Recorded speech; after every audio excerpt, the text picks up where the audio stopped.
Ok, entonces, hay una presión, fíjense que el oxígeno en el aire tiene, el aire que está presente aquí en este salón, tiene oxígeno en un 20% y nitrógeno en 79%. Nosotros estamos, cada vez que ustedes respiran, están respirando oxígeno y nitrógeno.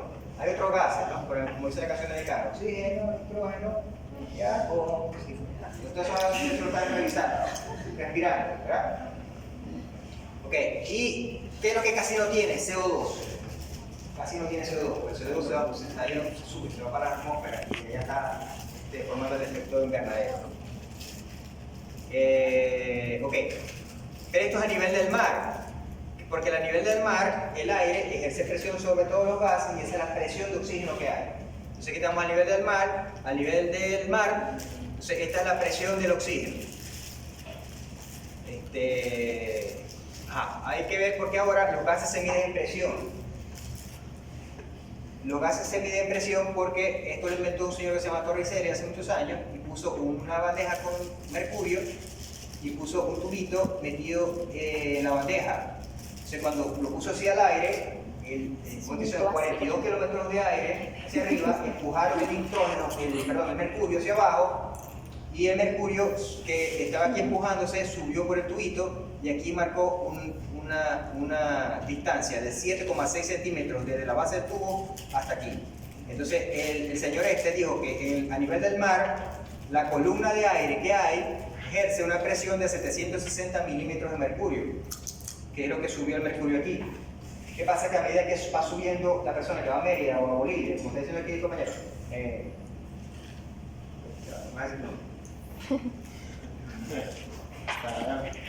nivel de la altura hay menos presión de aire, por lo tanto la presión del milímetro de mercurio es menos. Por eso que la presión se mide en milímetros de mercurio. Entonces la presión, vamos a ver que la presión se mide en milímetros de mercurio, es presión del gas. Ok. Esta información no tiene por qué entenderlo mucho, sino saber que la medida de los gases se mide en presión.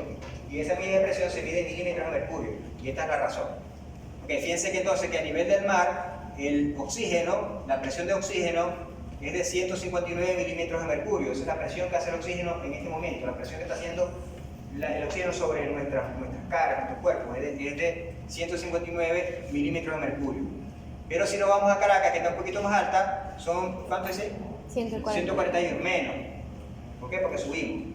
Si nos vamos a La Paz, que es en Bolivia, 109 es la presión del oxígeno en Bolivia. Así que pasa que Bolivia, cuando juegan allá de local, en la eliminatoria del mundial, es la única vez que ganan. Ellos ganan allá, porque tienen sus aparatos respiratorios adaptados a esa situación de altura. Pero van para allá la vino tinto, Brasil, el que sea para allá, y sufre. Porque en Chile no hay como más también.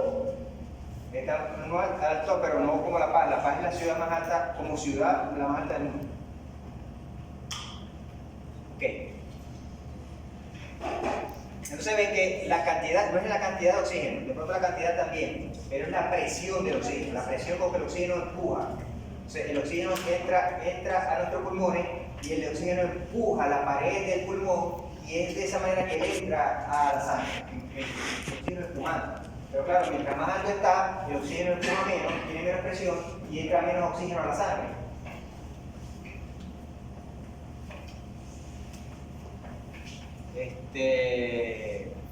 Entonces eso es lo que se llama difusión de un gas. O sea, si yo tengo un gas en una superficie donde está una diferencia con un gas y un líquido, como aparece aquí, ¿verdad? Esto es un gas, aquí hay aire y aquí hay un líquido y estas bolitas que están aquí son gases. El gas va a estar tanto en el aire como disuelto en el líquido. Pero ¿qué va a hacer que el gas entre al líquido? La presión del gas. Si él tiene presión, él empuja, las moléculas del gas se empujan entre sí y esas moléculas terminan entrando en el líquido. Entonces, ¿qué pasa? Si hay poca presión, hay menos empuje y hay menos moléculas que pasan al líquido. Pero si hay mucha presión, ¿qué pasa? Más moléculas pasan al líquido porque hay más presión de la sustancia, del gas, y por tanto más moléculas entran al líquido. Si se libera la presión, es al revés. Si se libera la presión, las moléculas pasan del líquido al aire. ¿Qué es lo que pasa con la Coca-Cola? Usted ve la Coca-Cola, tiene arriba aire y después viene la Coca-Cola y están quietas, ¿verdad? Pero ustedes destapan la Coca-Cola y se produce una cantidad de burbujas. ¿Qué pasó? Liberaron la presión y ahora el gas está pasando del agua al aire. Eso es como cuando llega una bolsita de para Mérida. Se infla todo. Se infla más. Profe. Hay menos presión, claro. Profe, otra cosa de eso de la Coca-Cola. A mí Pero ¿qué pasa si entre el gas y el líquido ponemos una membrana? O sea, en la membrana va a ocurrir más o menos lo mismo, pero ahora hay una membrana. O sea, la membrana va a pasar, si aquí hay una membrana, el gas va a pasar de donde esté más presión de gas a donde hay menos presión de gas. ¿Hasta cuándo? Hasta que la presión de gas se equilibre en los dos lados. Es igual que la polaridad, pero ahora con gas pasa lo mismo. El gas va a pasar de donde hay más gas, o sea, hay más presión de gas, va a pasar hacia el lado donde hay menos presión de gas, o sea, hay un gradiente de presión, y hasta el momento en que las dos presiones se equilibran. Es lo mismo que la osmolaridad, pero en este caso con el gas, pasa lo mismo. Pero ahora, ¿qué pasa? Supongamos ahora lo siguiente. Yo tengo aquí un gas aquí, y el gas está todo el tiempo entrando en este compartimiento, y aquí está la membrana que solamente deja pasar el gas, y aquí hay el otro compartimiento. Ok, ya dijimos que el gas va a pasar donde está más presión de gas a donde hay menos presión de gas, hasta que el momento en que se equilibran las dos presiones. Pero ¿qué pasa si yo saco gas de ahí? Siempre yo voy a ese lado, siempre va a estar con menos presión, porque yo lo estoy sacando. Yo saco el gas, y ahora este compartimiento tiene menos presión, porque yo le saqué gas. ¿Qué va a pasar ahora? Que el líquido, este lado, va a tener que seguir pasando gas para el otro lado, porque aquí se bajó la presión. Entonces, en ese momento hablamos de la función del pulmón. El gas va para el sitio con menos presión. Sí, donde hay más presión de gas a donde hay menos presión de gas. Igual que la osmolaridad, pero ahora con presión de gas. Pero aquí en este caso estoy sacando gas del segundo compartimiento, del compartimiento B. Estoy sacando el gas, quiere decir que estoy sacando de presión. O sea, ahora el compartimiento A siempre va a tener que estar mandando gas hacia arriba porque nunca se van a equilibrar, porque yo estoy sacando presión de aquí. Nunca se van a equilibrar. O sea, así ocurre la respiración. La respiración, yo saco la presión, por ejemplo, de oxígeno, y ahora el pulmón llega el aire llega con oxígeno, con una presión al pulmón, y ese oxígeno, ¿qué hace el oxígeno? Entra a la sangre y la sangre se lo lleva. O sea que esto sería la sangre. Entonces, como aquí el oxígeno bajo presión, porque la sangre se llevó el oxígeno siempre va a estar pasando. De todas formas lo vamos a ver bien ahorita. Entonces, bueno, aquí lo vamos a ver. Se supone que esto es el pulmón. El pulmón recibe el oxígeno. Entonces, aquí hay una presión de oxígeno. El oxígeno entró, la presión que está en el ambiente del oxígeno, también al nosotros meterlo por la nariz en los pulmones, también recibe la misma presión. Entonces, esta presión de oxígeno, ¿qué va a hacer? Se encuentra con la sangre, que también tiene una presión de oxígeno. Oxígeno disuelto en la sangre, ¿no? Como igual que en el mar. Entonces, el oxígeno, si aquí hay más presión de oxígeno que aquí, el oxígeno va a ir de donde hay más presión a donde hay menos presión. ¿Hasta cuándo? Hasta que se equilibren las dos presiones, ¿cierto? Pero ¿qué pasa? La sangre no se queda quieta, sino que se lleva el oxígeno. Al llevarse el oxígeno, aquí volvió a bajar la presión de oxígeno. Ahora el oxígeno puede volver a pasar a la sangre. ¿Y qué hace la sangre? Se vuelve a llevar el oxígeno. Entonces aquí vuelve a bajar la presión de oxígeno y el oxígeno puede pasar de nuevo a la sangre. ¿Sí? ¿Cuánto oxígeno va a pasar? A medida que esto ya baja en la presión y se equilibra, ya el oxígeno no puede pasar a la sangre. ¿Qué hacemos en ese momento nosotros? Botamos ese aire y agarramos aire nuevo. Y ese aire nuevo vuelve a aumentar la presión de oxígeno aquí para que el oxígeno pueda pasar a la sangre. Entonces, el oxígeno pasa a la sangre porque aquí hay más presión y aquí hay menos presión. Pasa a la sangre se lo lleva y aquí vuelve a haber más presión, vuelve a entrar hasta que aquí ya no puede haber, ya la sangre se equilibra la presión. Aquí el oxígeno, el pulmón tiene que renovar el aire. Saca el aire y ahí entra aire nuevo con de nuevo presión de oxígeno. Entonces, de esa manera es que ocurre es la forma en que el oxígeno entra a la sangre por diferencia de presión. Y con el CO2 pasa lo contrario. ¿Dónde hay más presión de CO2? en la sangre, porque es donde se está produciendo el CO2 de todo el cuerpo, está llegando a la sangre, entonces hay más presión de CO2 en la sangre. Entonces, la presión de la sangre, el CO2 que está más presión en la sangre que en el pulmón, ahora el CO2 se empuja hacia afuera, entonces el CO2 sale por presión. ¿Se entendió eso? Ok, entonces tenemos que el oxígeno, esta es presión de oxígeno y esta es presión de CO2. La presión de oxígeno, ¿dónde es mayor? ¿En el aire o en la sangre? En el primer momento. Es mayor en el aire. Por lo tanto, el aire empuja el oxígeno hacia la sangre. Aquí vemos la presión del oxígeno es de 100 milímetros de mercurio, mientras que la sangre es de 40 milímetros de mercurio. Hay una diferencia de presión, entonces el oxígeno es empujado hacia la sangre. Ahora, cuando la sangre se llena de oxígeno, ¿qué hace la sangre? Se lo lleva. Entonces la sangre se va con el oxígeno. Quiere decir que, fíjense que ahora la sangre, al salir del pulmón, tiene 95 milímetros de mercurio de presión. ¿Por qué? Porque se recibió el oxígeno de los pulmones. Como la sangre tiene 40, cuando el oxígeno del aire que está en el pulmón llega a 40, ya no puede haber intercambio de oxígeno porque las presiones se equilibraron. En ese momento, ¿qué hace? Bota el aire y agarra aire nuevo con una nueva presión de oxígeno y se repite el ciclo hasta que el oxígeno del aire que nosotros inspiramos se equilibra con la sangre y ahí entonces botamos el aire y agarramos aire nuevo. Por eso que la respiración, ustedes no van a respirar una vez y después se olviden de respirar. Ustedes tienen que estar respirando todo el tiempo. ¿Por qué? Con la frecuencia que ustedes respiran es la frecuencia en la cual el oxígeno del pulmón pasa a la sangre. En esa velocidad que ustedes están respirando, eso está todo cuadradito, ¿verdad? Ustedes están respirando ahorita en una frecuencia, ustedes están respirando ni más rápido ni más lento. ¿Por qué? Porque a esa frecuencia que ustedes están respirando ahorita, ustedes ni siquiera se estaban dando cuenta que estaban respirando, ¿sí o no? Ahorita que estoy diciendo que sí. Ah, sí, yo estoy respirando, sí, estoy respirando. Y de pronto ustedes empiezan ahorita a pensar en eso y empiezan. Activo la respiración. Entonces, pero ustedes cuando no están pensando en respirar, ustedes tienen un ritmo de respiración. ¿Y a qué debe ese ritmo de respiración? Ese ritmo de respiración se debe al ritmo con el cual el oxígeno va pasando a la sangre, por su posición en ese momento. Usted está sentado, que no está haciendo ningún tipo de ejercicio, ¿verdad? Solamente están usando el cerebro, los que no están durmiendo. Entonces, ese nivel de oxígeno que se requiere es el mismo nivel de oxígeno que está pasando del pulmón a la sangre y ese es el ritmo de respiración que se requiere para eso. Ahora, si ustedes se van corriendo de aquí allá al cafetín, ¿qué pasa? ¿Cómo llegan allá? Llegan aumentando la respiración, ¿verdad? Por más que ustedes no quieran, la respiración va a ir aumentando. ¿Por qué? Porque hubo más consumo de oxígeno y por lo tanto la tasa de respiración o la frecuencia de respiración a la que ustedes estaban ahorita no compensa el uso de oxígeno. Entonces tiene que haber una frecuencia de renovación del aire más rápida para que haya una cantidad de oxígeno suficiente en la sangre para la nueva condición que ustedes tienen haciendo ejercicio. Entonces la frecuencia que ustedes están respirando es la correcta de acuerdo al uso de oxígeno que están usando sus pulmones. ¿Verdad? Y eso lo hablaremos en endocrinología cuando dé la clase de tiroxina, porque eso, una hormona controla eso.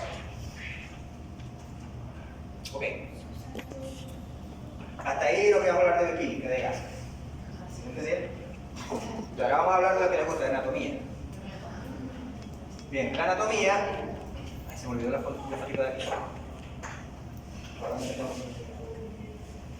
Yo sabía que me faltaba una foto de una lámpara. Ok, la división anatómica, estrictamente anatómica, del aparato respiratorio se basa en su posición. Como tenemos un aparato respiratorio superior y un aparato respiratorio inferior. Mientras que la división fisiológica depende de la función. Tenemos un aparato respiratorio que vamos a llamar vías aéreas, que también se le llama espacio muerto, no sé por qué, y la parte funcional del pulmón, que son los alveolos. Entonces tenemos una división funcional y una división anatómica. Estas vías aéreas se llama división funcional porque aquí, esto que acabamos de ver del intercambio con oxígeno en la sangre, se da en el alvéolo, ahí ocurre la función respiratoria. Por eso que esa área sería esta parte de aquí, es la de la división, la parte de función del pulmón. Y la otra solamente es de transporte. no ocurre ningún intercambio con la sangre, quiere decir que el aire simplemente pasa por ahí y se devuelve. O sea, por eso se llama vía aérea. Y se llama espacio muerto, es porque el aire ahí no hay ningún intercambio, el aire está ahí. Ustedes dejan de respirar y ese aire, y ese espacio tiene aire. Ustedes no lo pueden vaciar de aire, no es que se muera. Pero ese espacio no lo pueden vaciar de aire. Pero ese aire no hace nada ahí, porque no puede intercambiar oxígeno con la sangre. Entonces se llama espacio muerto. Entonces, al parecer no tendría ninguna función, pero sí tiene una función. Porque ustedes al respirar, esa superficie de ese espacio tiene humedad. Le transfiere esa humedad al aire. Por eso que ustedes están en frío y empiezan, van los jugadores de fútbol americano y tiran la botella. Ven los jugadores por los caballos, acá corriendo, te ven videos de caballos corriendo en la nieve, ¿verdad? Y ven que el caballo usa un mismo blanco, Caliente, ¿no? Okay, eso, ¿qué está pasando ahí? El vapor de agua se está condensando inmediatamente con el frío. O sea, ese es el humo blanco que se bota. Quiere decir que el aire, al salir, tiene vapor de agua. Y ese vapor de agua, ¿de dónde se le pega al aire? En la vía respiratoria. O sea, que la vía respiratoria le transmite humedad al aire para lubricar el paso de aire, cuando llegue al pulmón, no llegue seco. Vías aéreas, perdón. Y también le da temperatura. Ustedes pueden, por muy frío que inspiren el aire, cuando ustedes botan el aire es caliente. O sea que también la vía aérea le transmite temperatura al aire para cuando llegue al pulmón llegue a temperatura. Y lo otro que hace es filtrado. Ustedes respiran, donde hay una quemazón, ¿verdad? Y ustedes después al rato llegan a su casa y empiezan a botar un moco negro. ¿Por qué? Porque la vía aérea se encargó de filtrar todas las partículas que estaban suspendidas en el aire, las contuvo para que no llegaran a los pulmones. Entonces también esa vía aérea no es que no tiene funciones desde el punto de vista de la respiración, intercambio de oxígeno, pero sí tiene funciones. Ok, entonces vamos a la parte rápidamente de lo que es el aparato respiratorio desde el punto de vista anatómico. Tenemos la vía respiratoria, ¿cómo se dice? La división superior-inferior. La parte superior, entonces está la cavidad nasal, la cavidad oral, que también a veces si la cavidad nasal es interrumpida, el aire puede pasar por la boca. Está la faringe y la laringe. Hasta aquí es la vía respiratoria o el aparato respiratorio superior. El inferior empieza desde la tráquea, entonces tenemos la parte de tráquea, bronquiolo y los alvéolos. También tenemos como parte del sistema respiratorio la pleura. La pleura es la membrana serosa que cubre todo el tórax. Tiene una parte parietal y una parte visceral.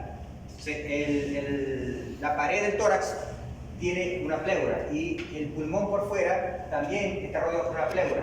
O sea, hay una pleura parietal y una pleura visceral. Entre las dos hay líquido. ¿Para qué? Porque el pulmón, al moverse, exactamente, cuando el pulmón se está expandiendo y puede provocar roce contra la pared.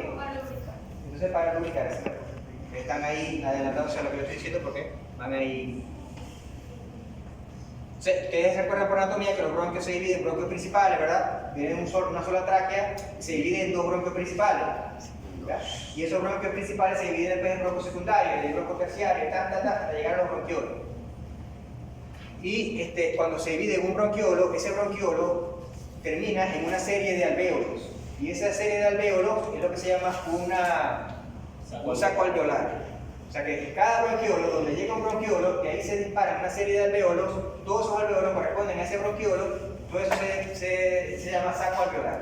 Y dentro de los sacos alveolares están los alvéolos, vamos a ver ahorita. Ya dijimos que la pleura entonces es así. Entonces, ¿qué pasa? Donde hay problemas respiratorios a todo lo largo del aparato respiratorio. Puede ser problema respiratorio, puede estar aquí, puede estar aquí, puede estar aquí, puede estar aquí, puede estar aquí, puede estar en los pulmones. De ahí, ustedes van a llegar con el perro con tos. Ya tienen que saber en todo este transcurso del aparato respiratorio dónde está eso. ¿Dónde está el problema que impide que el perro tenga tos, que es un síntoma de que tiene una alteración respiratoria? Bueno, de un caballo lo mismo. Ya saben, el caballo simplemente que es más grande, pero tiene igual todos los pasos iguales, ¿no? Entonces, vemos aquí la tráquea, fíjense aquí. Esto es un bronquio terminal, o sea, ya estamos más, la tráquea termina aquí. La tráquea se divide en dos bronquios principales, ¿verdad? Ese sitio donde está la división de los bronquios principales se llama carina, así como la que canta por acá. pero no como casi, Carina. no sé, la carina. La carina. Se busquen ahí en Gemini.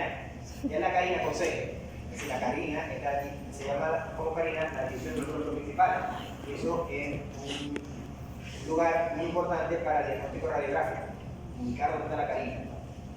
Si no se ve, porque ahí hay algo.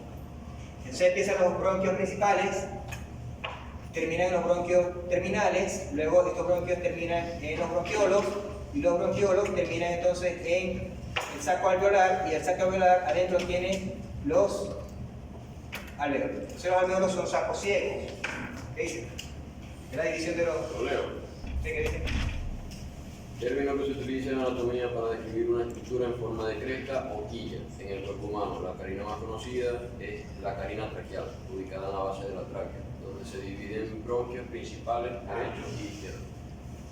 Ok, o sea, no tiene que ser un de carina porque todo lo vamos a ver bien en un tórax, lo voy a nombrar bastante. Fíjense que tienen un tubito, un pitillito de eso de refresco, termina y en la puntita del pitillo pusieron un globito de eso de cacahuate. Entonces, ¿qué hace el aire? El aire entra por el tubito, cuando llega al globito, el globito se infla y después cuando el aire sale, el globito se desinfla. Entonces, el alvéolo es el punto terminal del sistema. Lo que hace es que se infla y se desinfla. ¿Sí? Okay. Pero no es tanto así. Es como si fuera una cadenita de globitos. O sea, porque si este globito se infla demasiado, puede dañarse. O sea, ¿qué hace ese globito si se infla demasiado y no tiene para dónde echar el aire? Sí lo tiene, porque tiene un puntito donde se comunica con el siguiente alvéolo. O sea, ellos se reparten el aire. Por más que el otro alvéolo le llegue aire, también ellos se reparten el aire. Y ese puntito donde se reparten el aire entre los alvéolos se llama poro de Kohn. Aquí está. Poro de Kohn. Se reparten ahí los alvéolos. Los alvéolos se reparten el aire entre sí, para que no se infle uno más que otro, sino que todos se inflen a la misma vez.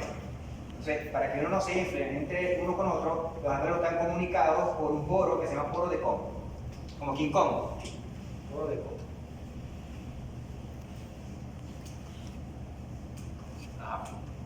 Bueno, aquí está la famosa radiografía, entonces aquí está, ustedes lo verán ahí, porque aquí no se ve bien, la carina que estaría aquí. Eso no es una radiografía, esto es una tomografía axial.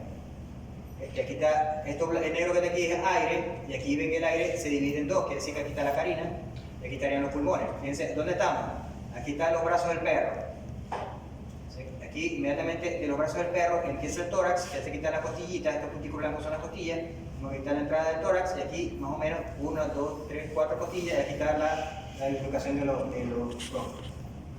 Y esto sería si ya la tomografía axial computarizada es capaz de retirar los tejidos, de aislar, ustedes lo verán porque ahí no se ve, esto que está aquí es la aorta, y aquí estarían la tráquea. ¿Qué aparato se utiliza para eso, para la tomografía? Eso es un aparato que gira, o sea, gira rayos X.